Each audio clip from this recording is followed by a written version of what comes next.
안녕하세요. 좋은 책과 함께하는 시간, 북과의 부킹 타임, 부킹의 용꾼입니다. 오늘은 조선시대에 임진왜란이 있던 선조 때의 이 명정치인 서해 유성룡 선생의 징비록, 이 책을 통해 여러 가지를 살펴보고 이야기해 보고자 합니다. 이 저자 유성룡은 이 경상도 의성 지방에서 1542년 황해도 관찰사 유중영의 아들로 태어났습니다. 여러 환경이 아주 좋은 상황이었죠. 오늘날로 치면 금수저에 해당되는 좋은 집안에서 출생을 하고 성장하게 됩니다. 집안도 좋고 스스로도 총명했던 유성룡은 퇴계 이황의 문화로 들어가 학문을 닦아서 25세 되던 해에 문과에 급제, 관직에 발을 들이게 됩니다. 이후 승승장구하여 임진왜란이 일어났을 때는 좌의정으로 이 병조판서를 겸하고 있다가 추가로 도제찰사에 임명되어 군무를 총괄하게 됩니다. 선조가 왜적을 피해 난을 피해 길을 떠나자 가장 가까이서 보필을 했고요. 개성에 이르렀을 때는 영의정에 임명되게 됩니다.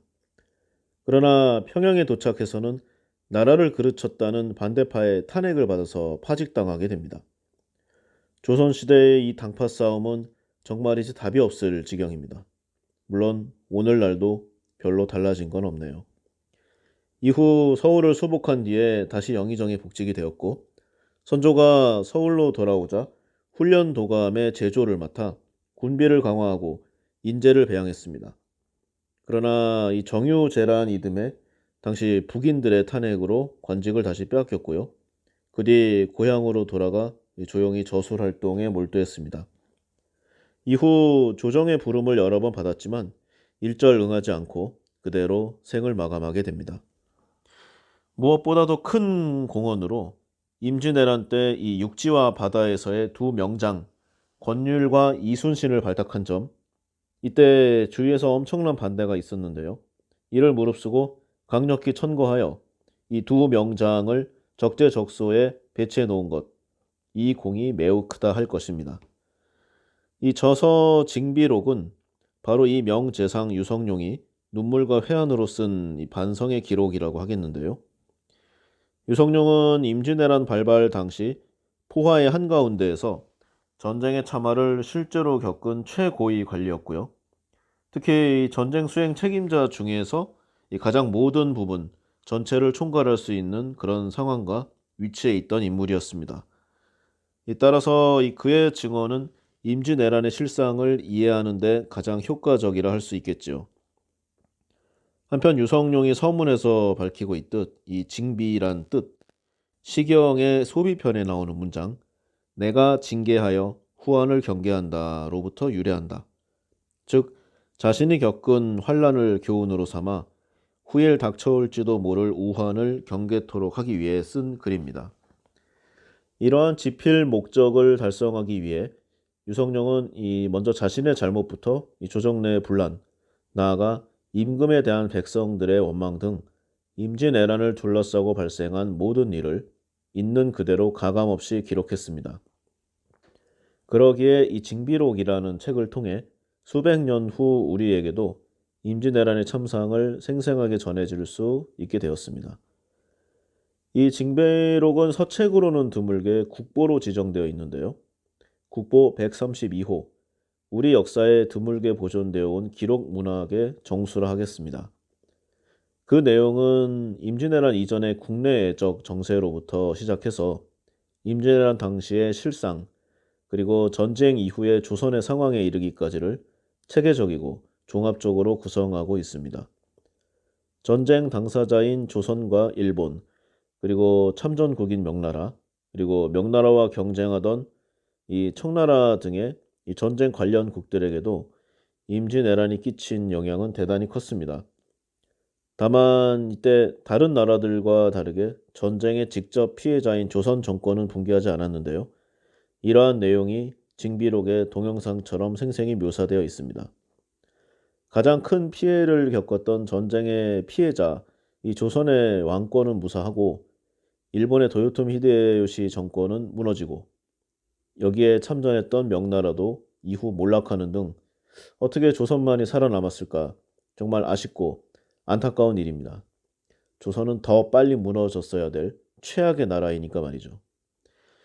역사의 가정은 없다지만 조금만 준비가 되어 있었다면, 또 조금만 눈을 돌려 제대로 볼 수만 있었다면, 조금만 더 자신이나 당파가 아니라 나라를 진정으로 걱정했다면, 관리들과 장수들이 조금만 더 철저하게 준비를 했다면 이 임진왜란이라는 치욕스러운 역사는 어떻게 바뀌었을까? 임진왜란 발발 전에 일본을 탐색하러 갔던 사신단들, 전쟁을 예측했음에도 불구하고 당파의 이익을 위해 거짓 보고를 했고, 이래서 이후 전란의 화를 더욱 키우게 되니 참으로 안타까울 뿐입니다. 징비록은 어려움을 겪은 뒤에는 반드시 그 어려움에서 교훈을 얻어 미래를 대비하라고 하고 있습니다. 그러나 현대에는 아무래도 조금 다르게 적용해야 하지 않나 하는 생각인데요. 바로 굳이 어려움을 겪기 전에 강력한 준비와 무기를 준비하자는 것이죠. 그래서 지금부터 할 이야기를 이 신기전과 비격진천래, 필살기를 준비하라로 정해보았습니다. 이 징비록에서 잘 설명되어 있는 대로 조선시대에 있었던 임진왜란은 이 전체적으로 무능했던 이 조선이라는 나라 안에서도 역대 최악의 전쟁 중의 하나였습니다. 이 타고난 어리석음에다가 의심병 환자였고, 동시에 매우 음흉했으며 뛰어난 부하에 대한 이 시기와 질투심까지 아주 골고루 갖춘 최악의 임금 선조, 그리고 당시 일본 오다 노부나가에 이어 실질적으로 일본 전국을 통일하고 그 체계를 확립한 도요토미 히데요시, 노부나가의 신발을 보관하는 밑바닥 하급 무사로 출발하여 전 일본의 관백이 된 이 뛰어난 사나이와 무능한 선조의 싸움은 애초부터 상대가 되지 않았습니다. 이렇게 왕이 부실하면 부하들이라도 잘 해야 하는 것일 텐데요. 전쟁의 기운이 돌아 이를 관찰하러 일본에 파견 갔던 상황에서도 당파 싸움에 빠져서 거짓 보고를 한 신하, 적이 쳐들어오자마자 백성들을 버리고 도망가게 바빴던 이 지방 관료들을 보고 있자면 이런 나라가 어떻게 500년간이나 이어져 나갔던가 하는 신기한 생각이 들기 마련입니다. 이는 아마도 태어날 때부터 굴레로 씌워졌던 엄격한 신분제도와 이를 무조건 지킬 것을 세뇌하는 당시의 사회상이 아마도 이런 체제를 유지하게 하였을 테지요. 이 평생 자신들을 노비로, 노예로, 농노로 부리면서 착취와 수탈을 행했던 이 왕과 양반들을 대신해서 나라를 지키겠다고 의병으로 나서 초계와 같이 목숨을 바쳤던 이 수많은 민초들, 결국 목숨 걸어 지킨 나라에서 다시 노비가 되어 살아가게 되는 슬픈 인생을 이어가게 됩니다. 이들의 의로움과 어리석음의 찬사와 안타까움을 동시에 금치 못할 지경입니다. 하긴 오늘날의 사회도 그 명칭과 상황만 바뀌었을 뿐 크게 변하지 않은 것을 보면은요. 인간은 원래 이러한 존재인가 하는 좀 근원적인 이 성찰의 문제까지 생각해 보게 됩니다. 이 다시 조선의 이야기로 돌아가서 100여 년 이상 사무라이들 간의 이 전국 시대를 거치면서 이 싸움과 전투의 달인이 된 당시의 일본군, 뛰어난 백병전 실력과 함께 당시 최고의 무기였던 조총까지 보유한 이런 일본 군대 앞에서 전투 역량도, 뛰어난 지휘관도, 체계와 병력도 모자란 조선군은 파죽지세로 밀리게 됩니다. 그나마 이 바다에서는 우리나라에서 어찌 이러한 수준의 장군이 나왔는가 싶은 이 명장 이순신이 적의 추가 군대와 보급로를 끊어서 이 근근히 전황을 유지하고 있는 실정이었습니다. 하지만 육상전에서는 참패를 거듭해서 한때 서울과 평양을 모두 빼앗기고 나라가 절명의 순간에 이르게 되었습니다. 그러나 다행스럽게도 이후 고비를 넘기게 되었고 결국 장기전이 되자 상황은 변하게 됩니다. 자고로 난세는 영웅을 부르는 법이죠. 초야에 묻혀있던 명장들이 등장하고 전국 곳곳에서 승전보가 들려오고 시간이 갈수록 조선군의 전투 능력이 상승한 데 이어서 당시 동북아 최강국이라 자처하던 명나라도 자존심을 회복하기 위해 본격적인 정예병을 투입하게 되자 결국 전쟁은 일본의 패배로 끝나게 됩니다. 여기 역사의 이름을 알린 명장들의 그늘에 가렸지만 나라를 위해 크게 활약한 인물들이 있으니 신기전을 만든 이 최무선 가문과 비격진천례를 발견한 이장손이 그들입니다. 임진왜란 초기의 전투란 먼 거리에서 조총으로 사격당하고 이후 근접전에서는 전투로 단련된 일본군에게 백병전으로 당하는 일방적인 학살이나 다름없었습니다. 이순신이 해전에서 승리하게 된 요인도 따지고 보면 이 원거리에서 대포 사격을 하고 강한 판옥선으로 돌진하여 격파하는 이런 전형적인 이 수군의 함대전이었기에 가능한 것이었죠.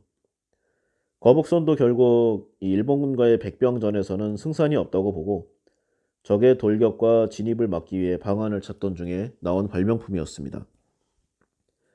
해전에서는 물이 있어서 이러한 방식이 가능했지만 육지에서는 이 적의 개량된 조총에 비해서 아군의 화살은 미약하기 짝이 없었고요.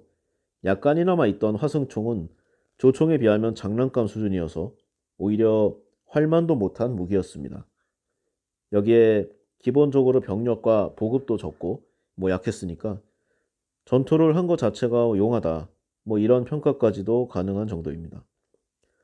그러나 조선은 이런 조총에 의한 원거리 무기의 열세적인 문제, 육지전의 불리함을 결국 한 방으로 극복하고야 마는데요. 바로 오늘날 다연장 로켓포의 원형인 신기전과 시한폭탄과 박격포 정도의 합으로 생각할 수 있는 비격진천례가 그것입니다. 한국 역사상 최초로 화약을 발명한 이 최무선으로부터 이어지는 최씨 가문, 그 자손 대대로 화포 도감에 근무를 했고요. 조선의 화약 무기를 책임지는 이런 업무를 맡고 있었습니다. 최무선은 오늘날로 치면 그야말로 걸출한 화공 엔지니어링 스타일의 군인이었고요. 당시 조선군이 보유하고 있던 이 대중소 크기의 각종 화포 무기, 신기전의 원형인 주화, 화포 전문 부대 화통 방사군 이런 것들이 모두 그의 작품이었습니다. 이러한 화약 무기 기술은 그의 아들과 자손에까지 이어져서 마침내 임진왜란에서 활약한 신기전으로 발전하게 됩니다. 신기전을 좀 살펴보면은 그 자체의 추진력으로 날아가므로 특별히 외부 발사 장치가 없어도 되지만 후일 이동식의 추진 차량을 붙여 개량하게 됨으로써 이 발사하는 포수의 의지로 각도와 방향을 정확히 특정해서 사격할 수 있게 되었습니다. 추가로 연이어 붙여 한 번에 많은 신기전을 발사할 수 있게 되어서 이 전투 시 상당한 위력을 발휘하게 되는 성과를 얻게 됩니다. 비록 전투 성과에 비해서 워낙 많은 화약이 소모되고 이 자체의 크기와 이동의 어려움 등으로 공격보다는 주로 수비형 무기로 더 각광받게 되지만 조총으로 인해서 이 여러 작전상의 재앙이 있었던 점은 이 신기전으로 인해서 상당 부분 만회가 되는 그런 상황이 되었습니다. 이 신기전이 이상의 내용과 더불어서 이 영화로도 좀 나왔죠? 신기전 영화. 이 동명의 영화로 인해서 더 주목받았던 것은 사실이지만 실상 임진왜란 전투에서 이 보다 큰 활약을 했던 무기는 시한폭탄 개념인 비격진천례였습니다. 이 비격진천례는 시한장치를 장입한 일종의 장렬탄인데요. 이 도화선에 불을 붙인 후에 포신에 넣어서 대포로 발사하면 적들이 위치한 곳에 떨어진 후 도화선이 끝까지 타들어가서 뇌관에 다 폭발하는 조금 원시적인 이 지연신관을 보유한 무기입니다. 이때 포탄이 터지면은 안에 들어있던 이 많은 철편과 이 폭탄 자체의 파편들이 적군을 섬멸하는 대인 대량 살상용 무기 이런 형태라고 생각하시면 되겠습니다. 대포가 없을 때는 그냥 들고 가서 던지기만 해도 가능한 이 무기는 조총으로 인해 불리했던 이 조선군의 전력 열세를 단기간에 만회하게 만듭니다. 수류탄이 터졌을 때를 생각하면 이해가 빠르겠다 하겠습니다. 보병들의 전투는 원래 일정 숫자 이상의 병력이 모여서 연합적 성격의 집단 전투를 해야 그 위력이 발휘되는 스타일이죠. 이 비격진천례로 인해서 적의 보병들은 밀집 대응을 이루지 못해서 산계하는 형식을 취하게 되었고요.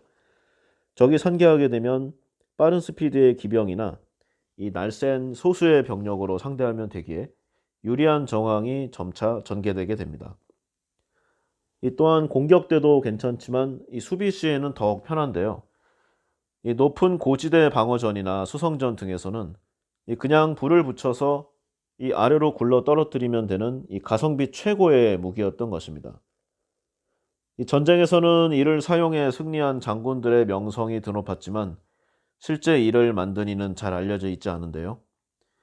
이 무기를 만든 이는 조선 군기시 화포장으로 소속된 아까 말씀드렸던 이장손이라는 사람으로, 이 무기는 신기전에 비해서 아주 적은 화약량과 대비해서 아주 큰 효과로 전쟁의 양상을 일거에 바꾸게 됩니다.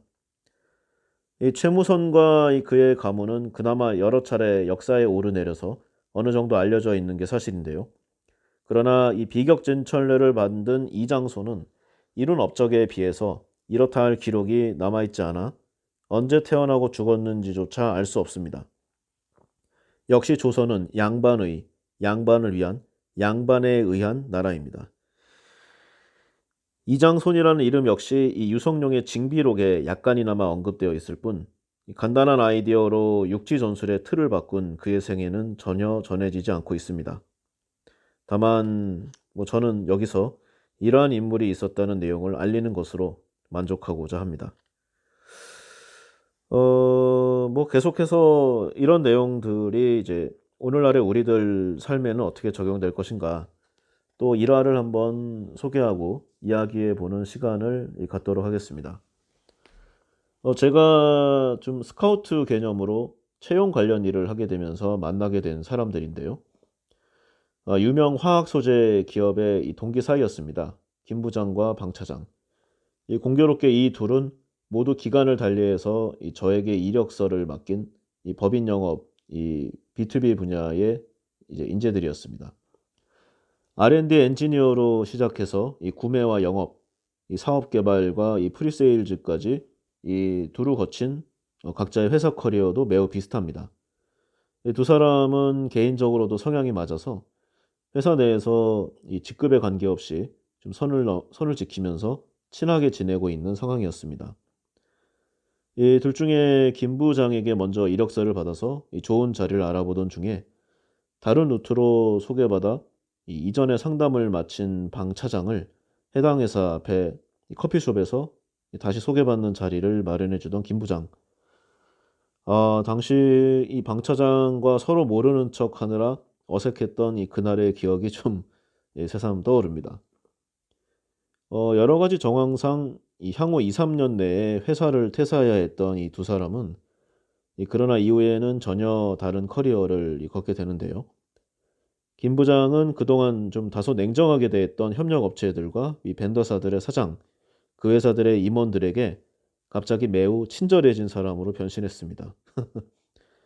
이 학력이나 이 경력 어느 것 하나 빠질 게 없었던 이 김 부장은 자기 정도면 혹시 임원은 어려워도 여기저기서 서로 데려가려 할 줄 알고 그쪽에서 제안이 왔을 때 요구할 리스트까지 작성해 놓은 상황이었습니다. 이 처음 만났을 때 이 차량 제공, 그리고 오피스텔 제공, 더해서 해외 MBA 학자금까지 요구하던 그에게 저는 하마터면 화를 낼 뻔했을 정도입니다. 좋은 직장에서만 살아왔기에 세상의 찬바람, 이런 거친 현실을 전혀 몰랐던 것이죠. 이 잠시 뒤 이 현재 업계 상황과 이 회사를 퇴직 시 어떠한 마이너스적인 대우를 받게 될지를 좀 천천히 설명하던 저에게 이 김 부장은 아무런 말 없이 자리를 박차고 일어났습니다. 지금 생각해도 좀 화가 나는군요. 이때부터 반년여가 지난 어느 날 다소 풀이 죽은 목소리의 김 부장이 다시금 면담을 요청해 왔습니다. 솔직히 괘씸한 마음이 없잖아 있었지만 꾹 참고 나간 약속 장소에서 김 부장은 이제 예전과 사람이 달라진 듯이 이 친히 커피를 서빙하면서 말문을 열었습니다. 좋은 내용과 처우를 받아오겠다고 이 큰소리치던 이 다른 채용 담당자나 또는 헤드헌터들이 어느 정도 좀 왔다 갔다 한 이후에요. 김 부장은 결국 있는 그대로의 상황을 솔직하게 제시한 저와 일을 하겠다고 결심했다고 좀 내용을 전했습니다. 솔직히 사실 이 내용도 듣기가 유쾌하진 않았습니다. 뭐 부하 직원이 된 기분이었다고 할까요? 하지만 해당 회사와의 관계도 있고 해서 어쩔 수 없이 수락하고 업무를 진행하게 됩니다. 결국 동일 직종이나 이런 직군에는 현재보다 마땅한 자리가 없음을 좀 깨닫고, 제 조언대로 평소 긴 시간 친하게 안면을 터놓았던 협력업체의 임원으로 이직하게 되는 이런 절반의 성공을 거두게 됩니다. 짧게 말해서 이러한 스토리였지, 총 3년여가 걸리는 지난한 프로젝트였습니다. 그러한 상황에서 다시 3자 대면하게 된 어느 날의 이 방 차장, 아무 준비도 하지 않는 그가 한심한 듯 이직 시장의 선배격인 김 부장은 일장 연설을 했고요. 현실의 차가움을, 자신이 직접 겪었던 내용들을 알려주려고 노력합니다. 하지만 이를 가만히 듣던 방 차장과 저는 한참을 웃었습니다. 사실 방 차장은 지인들과 같이 새롭게 시작한 회사의 숨은 임원이었고요.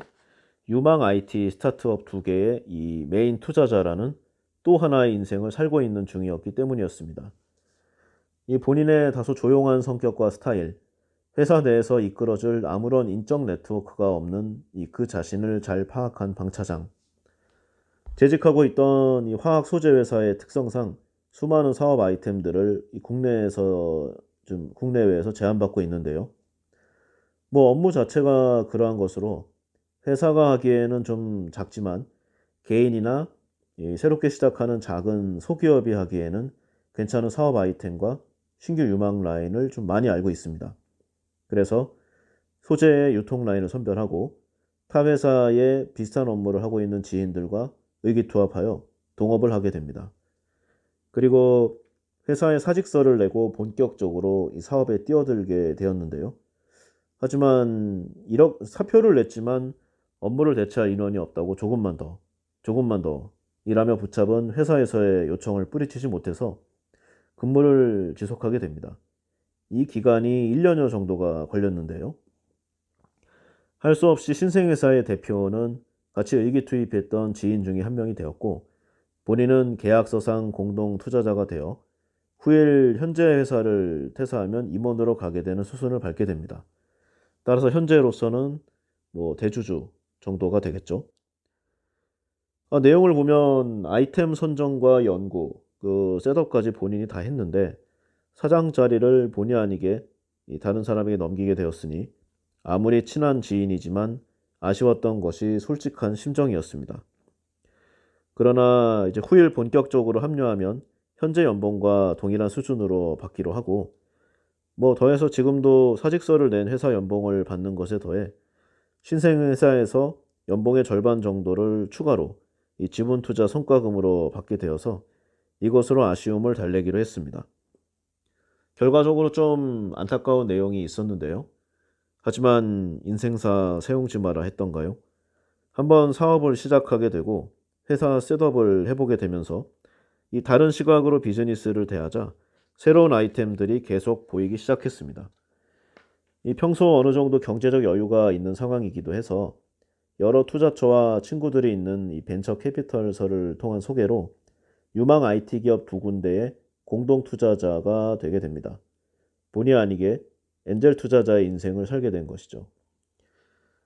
이 원래 좀 나서기 싫어하고 스타일 자체가 조용한 사람이었는데요. 본인이 험난한 비즈니스를 직접 하지 않아도 되고 그동안의 경험과 노하우를 제공하는 이 조언자 정도의 역할만 하면 되어서 생각해 보니까 업무도 만족이고 회사가 커지는 것을 지켜보는 재미도 쏠쏠했습니다.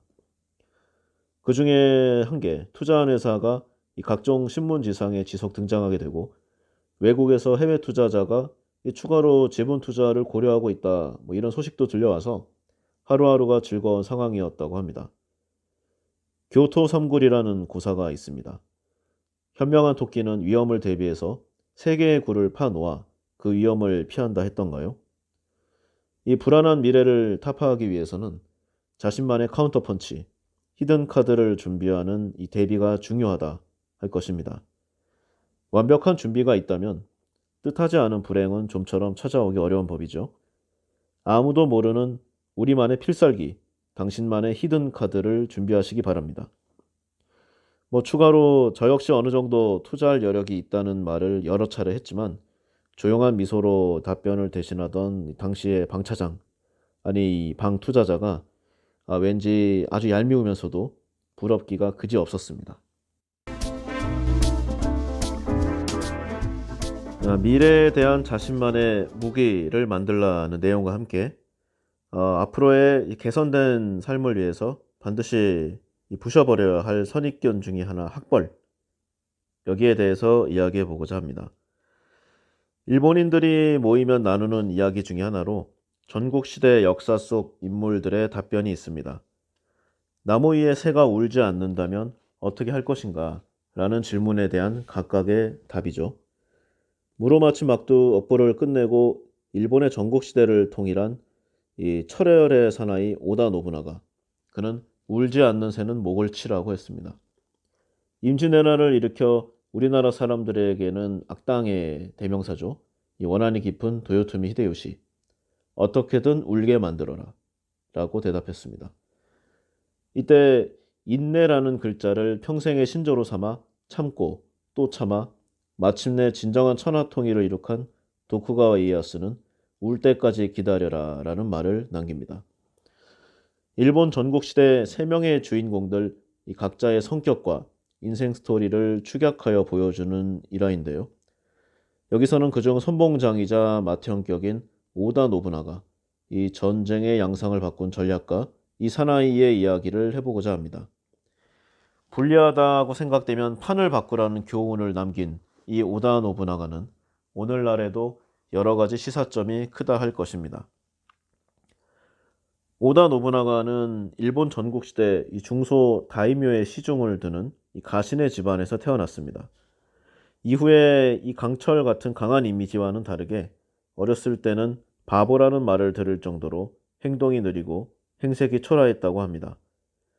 주위를 둘러보면 흔히 볼 수 있는 좀 부모님 말 안 듣는 철없는 둘째 아들 정도를 생각하면 적당하다고 할까요?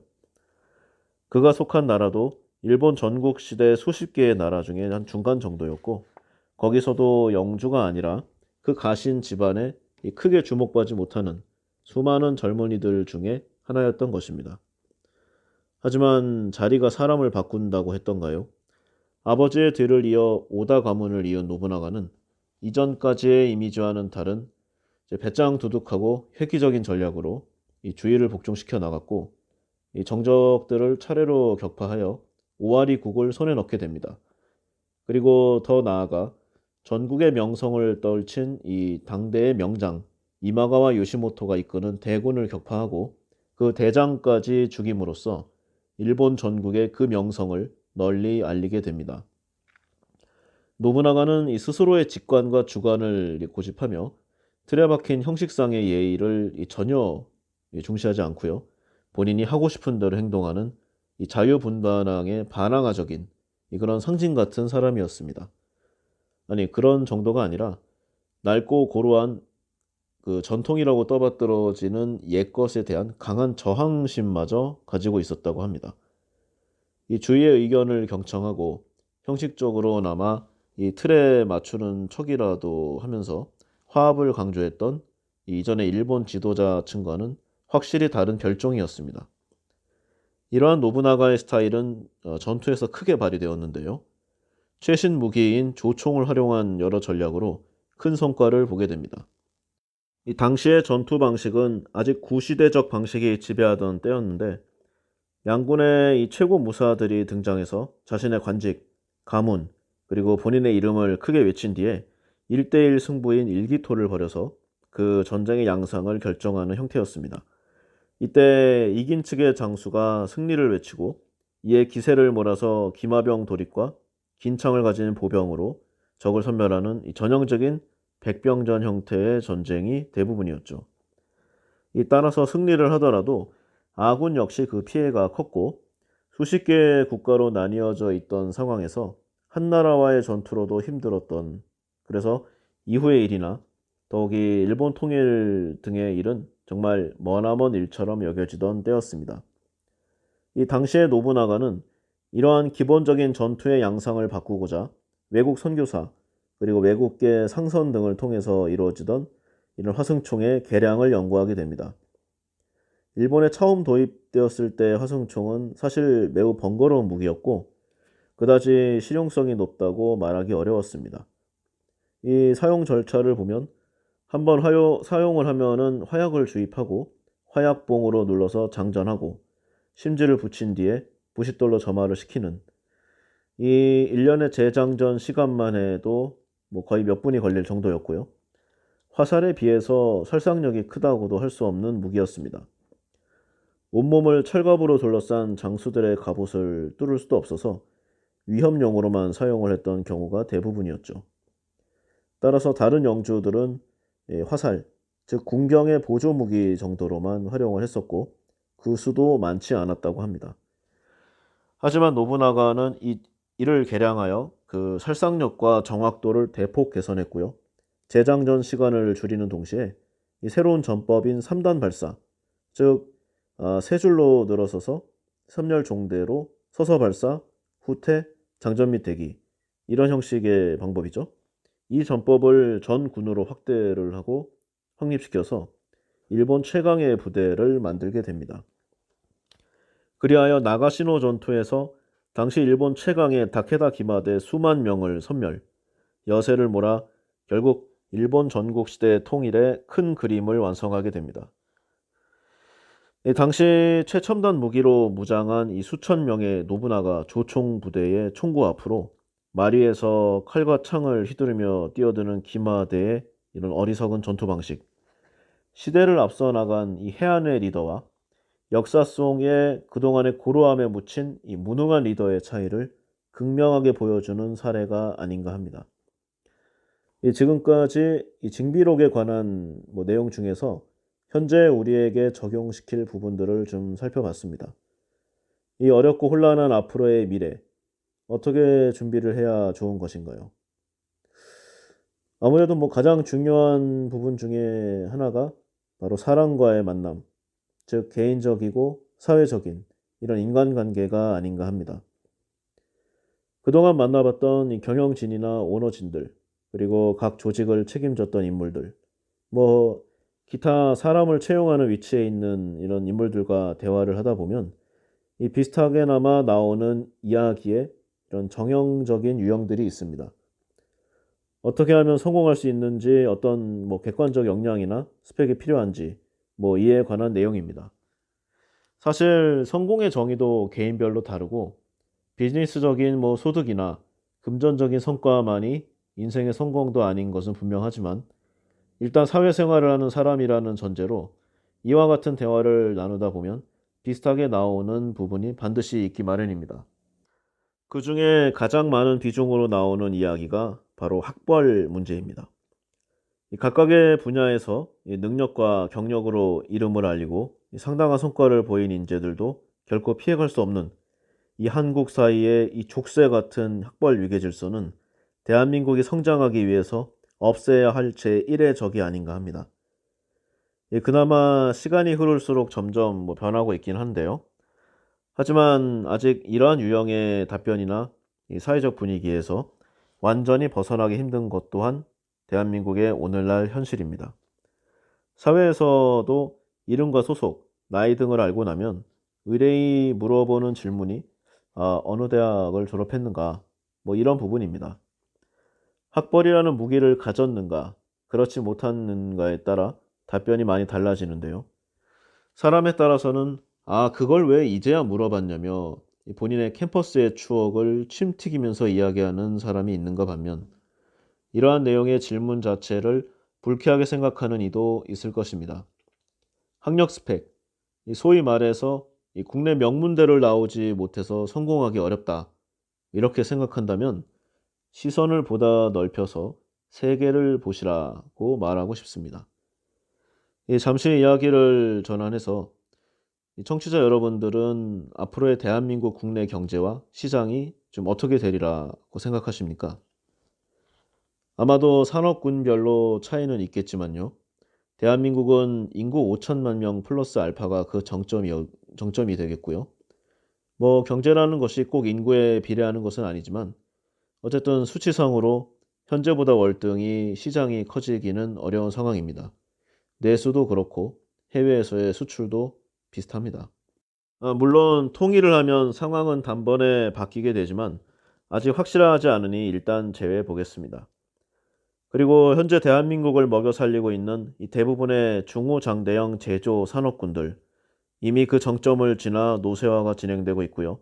국가 간 기술력도 점점 비슷비슷해져서 중국 및 다른 국가들의 추격이 턱 밑까지 올라온 상황입니다. 금융산업은 국내 제조업에 비해서도 그 역량이 현격히 떨어지고요.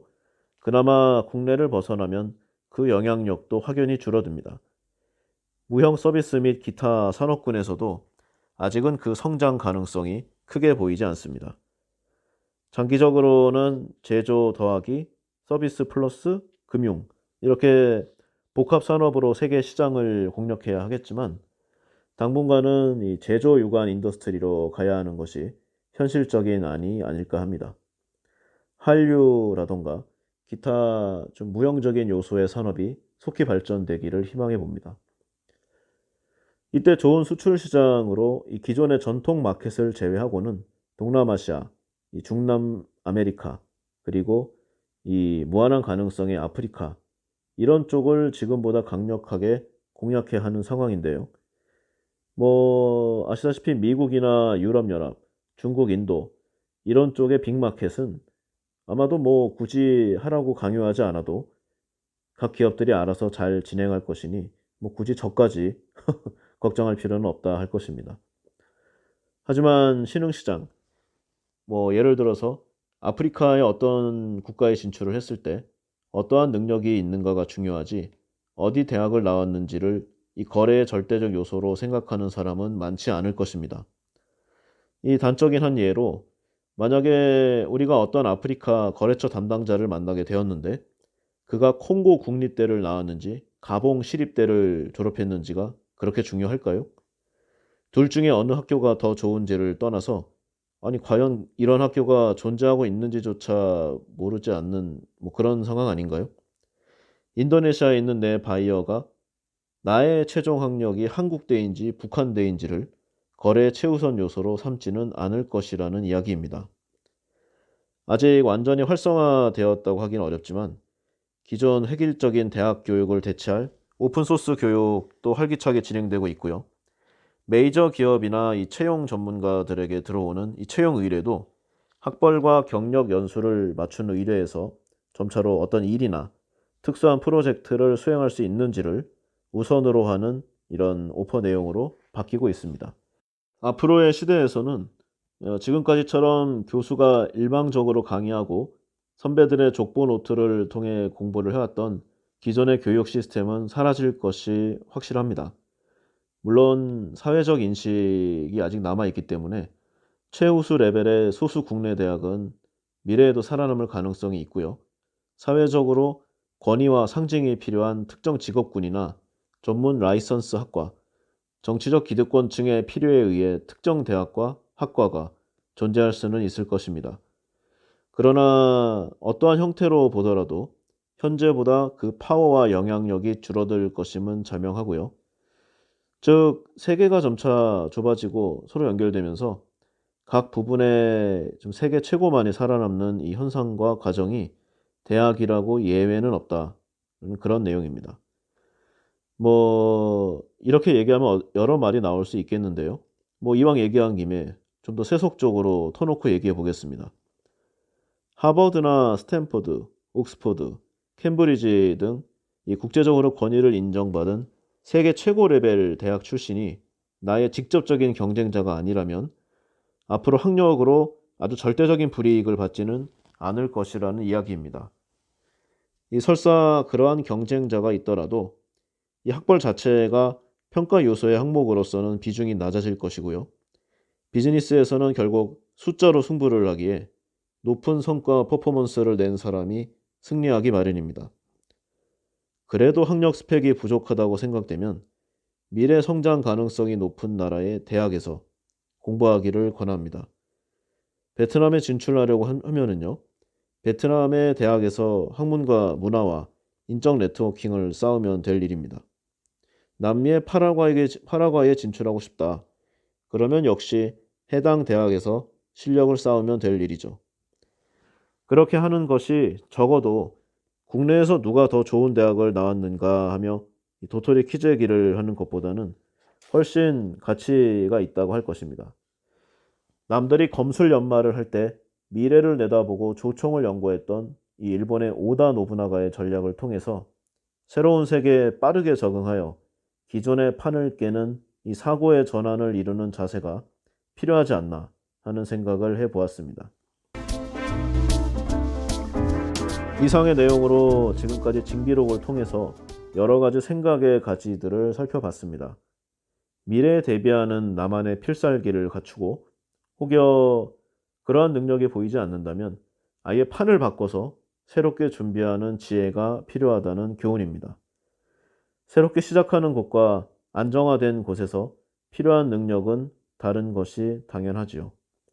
징비록, 먼 옛날 조선시대에만 통용되는 내용이 아닌 오늘날의 우리에게도 꼭 필요한 필독서가 아닌가 합니다. 오늘은 여기까지 하겠습니다. 감사합니다.